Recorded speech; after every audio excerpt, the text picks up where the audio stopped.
어떨까요? 오늘 제목이 그렇게 붙여졌습니다. 과연 우리의 도움은 어디서 올까? 그런 제목을 갖습니다. 다윗이 사무엘하 8장 5절 이후에 보면 수리아와 에돔과의 전쟁을 치르게 됩니다. 요즘도 보면 이스라엘의 전쟁이 계속 일어나고 있는데, 저 오래전에 다윗의 때에도 쉬지 않고 외세가 침략해 들어왔습니다. 참 난감한 상황이었습니다. 오늘 수리아뿐만 아니라 또 에돔뿐만 아니라 주위에는 적들이 얼마나 많은지 그 적들에 의해서 하루하루를 살아가기가 힘겹고 하나님이 주신 사명을 감당하기가 굉장히 버거웠습니다. 그때 다윗은 오늘 시편 124편을 통해서 자신의 신앙 고백을 이렇게 써내려간 것이죠. 자, 1절 같이 읽어보겠습니다. 1절 시작. 이스라엘은 이제 말하기를 여호와께서 우리 편에 계시지 아니하셨더라면 우리가 어떻게 하였으랴. 여러분, 그런 시간이 있잖아요. 야, 그때 하나님이 도와주시지 않았다면 어쩔 뻔했나. 그런 순간이 있습니다. 사랑하는 자녀들과 함께 생활하는 그 범주 가운데 또 이 땅에 환난 많은 이 시절을 살아가는 데 있어서 하나님이 참 작년 2022년도에 함께 해주셨으니까 망정이지 그렇지 않았으면 우리가 어쩔 뻔했나. 여러분, 그런 경험과 체험이 있습니까?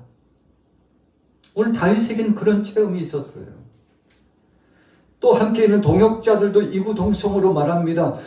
그때 절체절명의 위기감이 봉착되었는데 그때 하나님이 보호하사 우리나라가 만세. 하나님이 도와주셔서 우리가 살 소망을 얻게 되었다고 그렇게 고백을 하고 있죠. 그래서 1절 중반절에 보면 여호와께서 우리 편에 계시지 아니하셨더라며, 여호와께서 우리와 함께 해주시지 않았더라면 어쩔 뻔했나. 참 기가 막히고 감격스러운 상황이 진행되고 있는 것이죠. 다윗이 신앙생활을 하면서 종종 한때는 사울이 사람을 보내가지고 다윗이 가는 길목을 지키고 매복하고 있습니다. 또 첩보에 의해서 다윗이 어디에 머물렀다 하면 어떻게 알았는지요. 추적조가 뒤따라와요. 자, 그 산을 넘기 전에 잡자. 그 강을 건너기 전에 잡자. 어디에 매복을 하고 지키다가 붙잡자. 여러분, 이런 일들이 다윗 편에 적지 않게 많이 있었죠.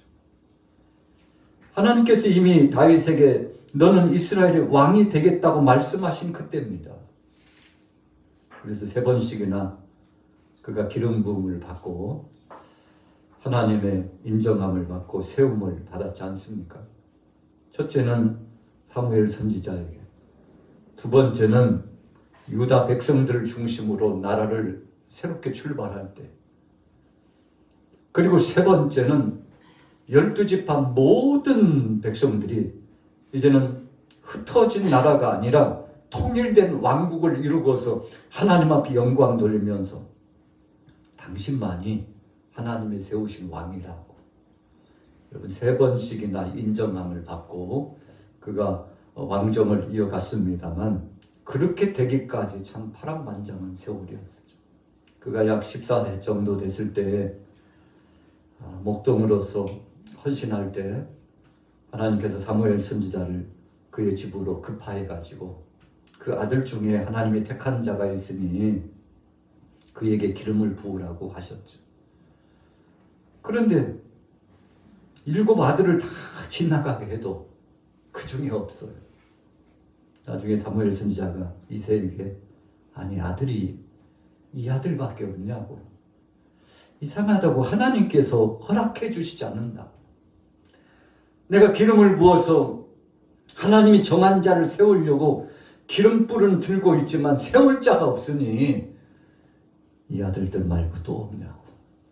그러니까 아버지가 참 난감하게 됐잖아요. 사실 다윗은 별로 관심도 없었고 세울 만한 그릇도 되지 않는다고 생각했는지 그 자리에 함께 하지 않았습니다. 정말 중요한 자리죠. 하나님이 엄명한 자리입니다. 사무엘 선지자가 하나님의 뜻을 증거하여 전하고자 온 아주 중요한 자리입니다. 그럼에도 불구하고 다윗은 그 자리에 없었는데, 여러분 우리가 일상을 살아가면서 종종 그렇게 어떤 때는 소외감을 느낄 때가 있죠. 아니 왜 나만 갖고 그래? 자, 자기에게 간섭한다는 것이 아니고 자기를 무관심한다는 거죠. 아니 왜 나만 갖고 그래? 왜 내게는 무관심한 거야? 다른 사람들에게는 다 관심을 가지면서 왜 내게는 무관심한 거야? 다윗의 형편과 처지가 그랬습니다. 여러분 그런데 보십시오.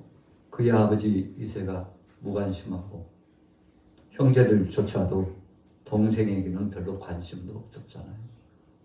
그는 마땅히 들녘에 가서 양치는 게 맞지. 그렇지 내나. 인물이 아니잖아. 저 얼굴 보라고, 저 성격 보라고, 저 몸 보라고. 저가 뭘 하겠어. 우리같이 성숙되고 뛰어난 인물과 그리고 사람들이 인정할 만한 조건을 갖춰야지. 우리는 사무엘 선지자를 통해서 특별한 직임을 받고 예우를 받을 자격이 있다고 생각했죠. 여러분 그런데 하나님의 생각은 다르셨다는 겁니다. 조건적으로 다 준비된 것 같아도 하나님이 보실 때에는 아직은 준비되지 않은 자요, 하나님이 쓰실 수 없는 자라고 생각했습니다. 그래서 하나님께서 사무엘 선지자에게 아니야. 그도 아니라니까. 하나씩 형제를 맛부터 시작해서 쫙 지나가겠지만 다 하나님이 분리하셨어요. 아니라니까. 하나님 그러면 없어요. 없긴 뭐가 없어. 있는데 한번 알아봐. 여러분 이 세계 대화를 나누는 중에 있긴 하나 있는데요. 저 들녘에서 우리 막내둥이가 참 양을 치고 있는데 그 인물도 아닙니다요. 이 자리에 올 자가 못 된다고 생각하고 그냥 여기에 배석을 안 했는데 그 아들일 밖에는 없는데요. 아니 무슨 말이냐고. 지금 하나님께서 찾으시는 자가 있다고. 그가 혹시 하나님이 찾으시는 자인 줄 모르니까 빨리 불러드리라고. 내가 다윗 오기 전에는 아무 사역도 진행하지 않겠다고. 올 수도비야. 안 한다니까. 다윗 오기 전에는 안 한다니까. 이런 상황이 급변했습니다. 자, 먼저 사울왕을 맞대면하고 선택함을 받기를 소원했던 형들의 심정이 어땠을까요? 자기들은 아니라는데 그 심정이 어땠을까요? 다윗은 다 내려놨습니다. 그 자리에 나 같은 거 안 가면 어때? 아버지 말씀대로 순종하고 양이나 치고 짐승의 똥이나 치고 풀이나 뜯기고 물이나 먹이고 이것이 내 천직이지. 내가 할 일이지. 여러분 다윗의 수준은요. 아버지의 말씀에 순종하는 것이었고 자신에게 부여한 것이 때로는 천하게 보이는 듯해도 어떤 때는 자기는 소외감을 느끼는 제외된 그런 사람이라고 생각되었을지라도 그것을요 불평하지 않았어요. 그냥 감사하지. 아버지 알았습니다. 오늘 큰 잔치가 있어. 아주 귀한 분이 오셔. 네가 가서 들리에 가서 양을 좀 대신 하면 안 될까? 대신 쳐주면 안 될까? 그럼요. 제가 가야지. 누가 가겠어요. 불평 한마디 안 하고 나가서 그 일을 도모했는데 여러분 그런데 하나님이 어떻게 하셨나요? 모든 사람들이 관심을 내려놓은 것 같았어도 하나님께서 다윗을 택하시려고 그를 불러서 끌어올려 주셨다는 것. 오늘 다윗은 그런 의미의 말씀이 이 속에 포함되어 있어요. 여호와께서 우리 편에 계시지 않으셨더라면 우리가 어떻게 하였으랴. 어렸을 적부터요 이런 일에 훈련이 되어 있었습니다. 소외된다 할지라도 때로는 내가 제외된다 할지라도 사람들이 정말 하기 싫은 3D 업종에 속한 일이라 할지라도 그건 내가 감당해야지, 희생하고 헌신하면서 감당해야지 하고 자기 자신의 욕심과 자아를 다 내려놓고 갔는데, 사도행전을 보니까 하나님이 이세의 아들 다윗을 보니까 내 마음에 맞는 사람이구나. 내가 앞으로 저를 통해서 내 뜻을 다 이루겠다. 저를 통해서 내 뜻을 다 이루겠다. 사람들은 버렸지만, 부모도 심지어 관심조차 갖지 않았지만, 그러나 하나님은 이 다윗의 충정된 믿음에, 다윗이 자기 자아를 내려놓고 헌신하고 수고하고자 하는 이 열정을 하나님이 보시고 그를 쓰시겠다고, 그것도요 14살 15살 철도 없는 철부지에게 기름을 부으시고, 앞으로 내가 너를 두고 보고 지켜보겠다. 내가 되면 너를 세우리라.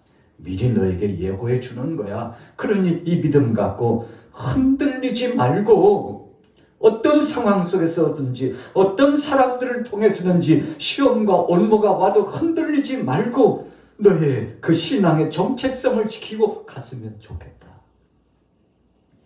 하나님의 그 엄명, 영적인 계시, 그 역사가 다윗이 사무엘 선지자를 통해서 기름 부음을 이렇게 다 받는 그 순간부터 우리 같이 따라해 보겠습니다. 성령이 임하셨으니. 어리디 어린 것이 뭘 안다고. 그런데 그가 기름 부음을 받는 그 순간부터 특별한 능력, 성령이 그에게 충만히 임했습니다. 여러분, 성령이 임하니까 생각이 달라졌습니다. 그 전에도 자기 자아를 내려놓고 정말 충정된 심정으로 봉사하고 헌신하고 수고를 아끼지 않던 그 사람이 거기에다가 영역까지 겸비되니까 대단한 사람이 되어가는 거예요. 여러분, 자기 안에 있는 이 인격과 힘과 지식과 지혜를 가지고 하나님이 주신 것 가지고 주의 영광을 위해서 헌신하고 나아가서 수고하기 시작하는데, 여러분, 그가 살아왔던 만큼 앞으로 그 연수만큼 약 15년 정도 나요 엄청난 일을 당합니다. 그래서 심지어는 자기에게 있어서는 장인격인 사울왕이 못 죽여서 혈안이 돼가지고 어쩌든지 다윗을 죽이려고, 내 정적이라고, 저놈이 죽어야 내가 산다고, 저놈이 죽어야 내 아들 딸이 잘 된다고, 이런 인간의 욕심을 가지고서 다윗을 죽이려고 15년 동안이나 고통이 그에게 엄습했는데, 참 어찌 보면요 다윗은 참 불행한 사람 같아요. 어쩌다가 하나님 앞에 부름 받아가지고 기름 부음을 받고, 기름 부음을 받는 그 순간부터 정적들이 생기기 시작하는데, 여러분, 다윗은 그냥 내버려 두지 않았습니다. 엄청난 일들이 그에게 진행됐어요. 그럼에도 불구하고 하나님이 보호하사. 그래서 1절에 고백이 있는 겁니다. 다시 한번 따라해 보겠습니다. 여호와께서 내 편이 우리 편이 되셨으니. 참 놀라운 고백이죠. 그래서 수리아와 에돔과의 전쟁이 일어나죠. 한편에서는 블레셋 사람들이, 한편에서는 수리아와 에돔이, 그러니까요 서쪽에서도 동쪽에서도 막 사람들이 일어나가지고 나라를 치고 들어오는데 정신 못 차립니다.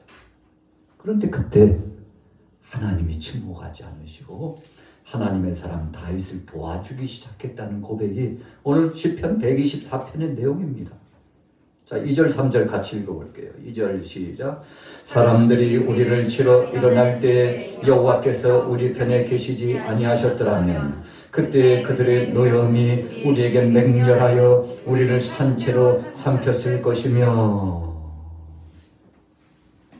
자, 이 장면은요 모든 영광을 하나님 앞에 올려드린 겁니다. 오늘 본문을 묵상하다 보면 이미 지난 이야기입니다. 체험한 겁니다. 다 끝났어요. 결과물이 나왔어요. 열매를 땄습니다. 그런데 그걸로 끝나지 않고 하나님 앞에서 시를 써가지고 수금을 켜면서 찬송하는 겁니다. 하나님이 그때 나와 함께 하셔서 도와주시지 않았다면 우리는 죽을 뻔했는데, 그때 하나님께서 친히 임재하여 주셔서 우리 편에서 대신 싸워주시고 지켜주셔서 우리가 이렇게 안전하게 되었다고 수금을 겨면서 하나님 앞에 찬양으로 올려드리는데 하나님이 얼마나 기뻐하셨을까. 우리 같이 따라해 보겠습니다. 모든 역사는 하나님께로부터 왔습니다. 여러분, 그렇게 고백하기가 쉽지 않습니다. 내가 이만큼 된 것은, 이만큼 정말 좋은 것들이 쌓여진 것은 하나님이 주셔서 된 거지. 내 생명이라고 하는 거, 오늘도 주님이 나를 부르시면 항명할 수 없고 거부할 수 없고 주님 앞에 갈 수밖에 없는 존재. 빈손으로 이 땅에 왔다가 흙에서 왔으니 흙으로 육체가 가고 그 영혼이 주님 품에 안기게 된다는 사실, 우리의 욕심의 장막집은 언젠가는 수행하여진다는 사실을 알고 나같이 약한 자도 하나님이 써주신 것을 감사하다고, 여러분, 이렇게 살아있을 때, 힘이 있을 때, 할 수 있을 때, 여러분, 그때 할 수 있다는 것은 하나님이 기뻐하시는 겁니다. 할 수 있다라는 것은 아직은 그래도 젊고 힘이 있고 일할 수 있고 걸을 수 있고, 여러분, 걸을 수 있을 때 우리는 부지런히 주의 영광을 위해서 헌신해야 돼요. 어떤 때는요, 잘 안 될 때가 많잖아요. 오늘 다윗은 그래서 그가 잘 나가고 있을 때 왕성한 역사를 이루고 나라가 창대한 역사가 나타나. 여러분, 전쟁에 승리하게 되면은요, 전쟁터에 나갔다가 승리의 그 놀라운 역사를 이루고 개선 장군이 돼서 돌아오면은 백성들이 모여가지고 옷을 벗어서 흔들고요. 그리고 박수를 치고요. 악대가 동원되고요. 뭐 별별 진수성찬을 차려놓고 전쟁터에 나갔다 돌아오는 사람들 환영을 하죠. 그 모든 영광을 그 사람들이 받는 겁니다. 이 다윗이 그때예요. 모든 사람들이 다윗에게 집중이 되고 전장터에 나가서 싸운 사람들이 집중되는데 다윗은 뭐라고 고백하는가 하면, 여러분, 나 아니야. 우리 아니라고, 우리 아니야. 저 위에 계시는 여호와 하나님이 하신 것이에요. 하나님이 우리를 승리케 해주셨다고. 목사님, 그 누구나 다 하는 거 아니에요? 그럼 정말 그럴까요? 정말 잘 됐을 때, 뭔가 되게 득이 있고 뭔가 이 놀라운 역사 가운데 산업의 잔이 쌓여져 갈 때 사람들이 막 추앙을 하고 칭찬을 하고, 어휴, 당신 같은 사람 세상에 없을 거야. 그냥 당신 그늘에만 있어도 나 같은 사람 부스러기라도 그 떨어지는 거 먹을 수 있겠지. 나 누군 줄 알지? 나 기억해줘요. 명함을 돌리고 자기를 소개하고 아는 체를 하고, 그래서 힘 있는 사람 옆에서 함께 하려고 하고. 여러분, 사람들이요, 그러니까 그냥 순간 우상화 시킵니다. 당신 제일이라고, 당신 없으면 안 된다고 순간 우상화가 돼요. 그때요, 그때가 조심할 때입니다. 이 다윗이 그때 하나님 앞에 손을 올리고, 이번에 아시안 게임을 하면서 쭉 보니까 다 그런 건 아니지만 몇몇 선수들이 하나님 앞에 영광을 올리더라고요. 저분이 하셨다. 세상 사람들은 그 표가 뭔지 잘 몰라요. 그냥 말로써 구두로서 이렇게 하나님을 찬양하면 또 저런 이야기예요. 저런 이야기. 그냥 표나지 않지만 저분이 하셨다고. 하나님이 내게 이 상을 주시고 이 승리를 주시고 이 메달을 주시는 분은 전능하신 하나님이라고, 주님 앞에 이 손짓 하나를 가지고 영광을 돌리고 손 한 번 올리고 고개 한 번 하늘 쳐다보는데 무슨 의미가 있겠느냐고 하겠습니다만, 그 순간 자기 자신을 컨트롤하고, 그래, 하나님, 제가 한 거 아니죠. 주님이 하셨죠. 이렇게 고백하는데, 믿음 있는 사람들은, 알만한 사람들은 그 장면을 보면 참 감동이 되잖아요. 하나님 앞에 영광 돌리는 저 선수 참 대단하다. 여러분, 주님께서 기뻐하실 일이죠. 자, 읽어볼게요. 4절부터 6절까지 읽습니다. 4절 시작. 그때 물이 우리를 휩쓸며 시내가 우리 영혼을 삼켰을 것이며 그때 넘치는 물이 우리 영혼을 삼켰을 것이라 할 것이로다. 우리를 내어주어 그들의 이에 씹히지 아니하게 하신 여호와를 찬송할지어다. 아멘. 그랬죠? 여러분, 나 아니에요. 이 자기를 부정하는 것. 우리를 구원하신 여호와를 찬양합시다. 여러분, 악대가 동원되고 환영하는 무리들 앞에서 여호와를 찬양합시다. 하나님을 찬양하자고 손을 높이 들고 영광을 돌리게 되었는데, 다윗이 생각해 보니까 홍해를 건너게 하신 믿음의 선진들이 딱 생각났어요. 물이 넘칠거리며 그 물이 휩싸여서 그 물속에 빠져 죽을 것 같은데 하나님이 물속에 길을 내리시고 사막에도 길을 내시고 요단강 앞에서 사면 초가의 이기감에 봉착돼 가지고 지금 건너야 되는데 모미를 거두는 시기에 한참 물이 많이 내려가는 그 시기라서 그냥 건너면 다 죽어요. 그런데 하나님께서 제사장들이 믿음을 가지고 하나님의 법궤를 메고서 첫 발을 디디어 들어간 순간 하나님께서 하셔야 됩니다 하고 믿음을 갖고요, 법궤를 맨 제사장들이 첫 발을 딱 요단강 물에 디디는 순간 요단강 물이 육지처럼 쫙 물길이 열려져 가지고 백성들이 건너게 되는데, 여러분 두려움 없이 뒤따라 쫙 가게 됐죠. 다윗이 생각해 보니까 우리 믿음의 조상들도 그런 큰 믿음을 가지고 물 같은 문제를 만났을 때, 불과 같은 문제를 만났을 때 하나님을 앙망하고 나아갔더니 그분이 대신 길을 열어주시고 대신 싸워주시고 대신 책임져 주셨는데, 여러분들이요, 우리에게도 하나님의 그런 능력이 지금 함께해 주셔서 우리를 지켜주셨다. 그래서 5절에 그때, 같이 따라해 보겠습니다. 그때 때가 있습니다. 정말 하나님이 도와주셔야 될 그때가 있어요. 절체절명의 위기감에 하나님이요 어떻게 맞추셨는지 딱 그때 임재하셔가지고 이제 막 끝장날 판인데 적들이 몰려와가지고 좌에서도 몰려오고 위에서도 몰려와가지고 아이고 이제 큰일 났어요. 큰일 났어요. 그런데 그때 하나님께서 함께해 주셔서 지원군을 보내주시고 하나님이 함께해 주셔서 적들이 기세등등하게 와서 치면 큰일 나잖아요. 근데 하나님께서 막아주셔서 마치 바람에 나무가지가 흔들리고 꺾여지고 큰 나무도 뽑혀서 날아가는 것처럼 하나님이 도와주시니 적들이 한순간에 무너져 내렸다는 것이죠.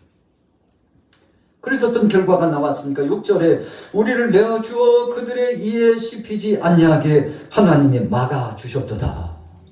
하나님이 그냥 아이고 될 대로 되라 하고 내버려 두셨으면요, 이 원수들의 연합군들에게 다 죽었어요. 다윗이 봐도 수적으로도 안 돼요. 아무리 생각해봐도 지금 상황은 좋지 못해요. 여러 번 전쟁을 치르느라 백성들도 기진해 있고, 그런데 변방에서 또 다른 세력들이 쫓아오고 쳐들어오니까요, 싸울 만한 대세가 준비되지 않았습니다. 오합지졸입니다. 이제는 더 이상은 전쟁을 치를 수 없다고 아우성입니다. 그때 다윗이 하나님 앞에 엎드린 거예요. 하나님 어떡합니까? 하나님 어떡합니까? 그랬더니 하나님께서 여기저기에서 피할길과 지원군을 보내주셔가지고 능히 싸워 승리할 수 있도록 역사해 주셨는데, 너무 감사해가지고 이런 상황을 어떻게 표현할까? 노랫가락을 붙여가지고 수금을 켜고 하나님을 찬양할 때, 우리 백성들이 하나님을 찬양할 때 어떻게 표현하고 찬양할까? 생각한 나머지 정리한 내용이 7절, 8절이에요. 자, 같이 읽어보고 마치겠습니다. 7절 시작. 우리의 영혼이 사냥꾼의 올무에서 벗어난 새같이 되었나니 올무가 끊어. 아멘. 제가 일부 시간에도 말씀드렸는데 새가 올무에 걸려가지고 꼼짝도 못해요. 이 사냥꾼들이요, 새들이 오고 가는 길목에다가 딱 그물을 쳐놓습니다. 아무것도 모르는 새들이요, 탁탁탁 거리면서 놀다가 그물에 딱 엉키고 올무에 딱 엉켜가지고 꼼짝을 하지 못합니다. 퍼덕거릴수록 더 감겨 들어가요. 올무라는 게 그렇잖아요. 산짐승을 잡을 때 저도 어렸을 때 보면 겨울에 겨울산을 가다 보면 엄청나게 눈이 이렇게 내려 있는데 가다 보면요 덫이 있어요. 덫이요. 그 눈길에 이 짐승이 약하다는 걸 알고 오고 가는 길목만 간다는 걸 알고 그 길을 기가 막히게 알고 그 길목에다가 덫을 놓습니다. 그럼 짐승들은요 자기가 다니는 길로만 다닌대요. 그 길목에다가 올무를 놔요. 그리고는 어떤 때는 몰이를 합니다. 꽹과리를 두들기도 하고 막대기를 두들기도 하고 한쪽에서 막 사나리에서도 막 몰이를 해요. 그리고는 올라가다 보면 토끼도 잡혀있고 여타 짐승들도 잡혀있고 왜요? 도망가다가 올무가 있는 줄도 모르고 도망가다가 그 올무에 걸려가지고 빼려고 몸부림을 치는데 참 어찌 보면 잔혹하잖아요. 올무에 걸렸어요. 그런데 그 올무를 풀어줘봐요. 올무에 걸린 짐승을 풀어줘봐요. 마치 눈물을 흘리고 글썽거리는 것 같아요. 그런 경험이 있습니까? 짐승이 막 괴로워가지고 그 올무에 걸려가지고 죽을 것만 같은 그 위급함에 있는 상황 보였습니까? 산에 겨울산을 오르다 보면 종종 봐요. 누가 이렇게 올무를 놓았을까? 누가 이렇게 올무를 놓았을까? 조금 시간이 지나면 그것을 가지러 오는 사람이 있습니다. 그것을 놓은 장본인이겠죠. 풀어주면 얼마나 막 고맙다고 100번은 더 인사하는 것처럼 보여요. 오늘 다윗이 올무에 걸려서 죽을 것만 같은데 하나님이 오셔가지고 야 얼마나 아팠어 하고 올무를 풀어주고 걱정하지 마. 내가 너를 이제 살릴 거야. 여러분 그렇게 올무를 풀어주는데 다윗이 꼭 그런 상황 같아요. 그런 상황 같아요. 여러분 다윗이 어렸을 적부터 목양을 지내는 사람이기 때문에요. 양떼들이 바위 틈에 걸리고 올무에 걸리고 또 맹수대에 쫓기는 거 너무 잘 알잖아요. 자기가 바로 그런 상황 사면초가 위기감에 봉착돼가지고 죽을 것만 같아서 하나님 이러다가 우리 다 죽습니다 했는데 그때 하나님이 오셔서 구원의 손길을 역사해 주셔서 너무 감사다. 그래서 우리가 이런 영광을 차지하는 것은 우리의 도움은 하나님께로부터 온 것임을 우리가 잊어서는 안 된다고 하속들과 더불어서 백성들과 더불어서 하나님을 찬양하고 있는 내용이 바로 오늘 본문의 말씀입니다. 우리의 도움은 천지를 지으신 여호와의 이름에 있도다. 그분이 지금도 함께 하시고 전에도 하셨고 앞으로도 그렇게 하실 것이라고 우리는 하나님만 의지하면 그분이 책임져 주실 것이라고 우리 교회도 여러분의 가정도 이 나라 이민족도 세계 모든 족속도 하나님께로만 나오면 하나님이 책임져 주실 것이라고 이런 믿음으로 승리하게 되시기를 예수님의 이름으로 축원합니다.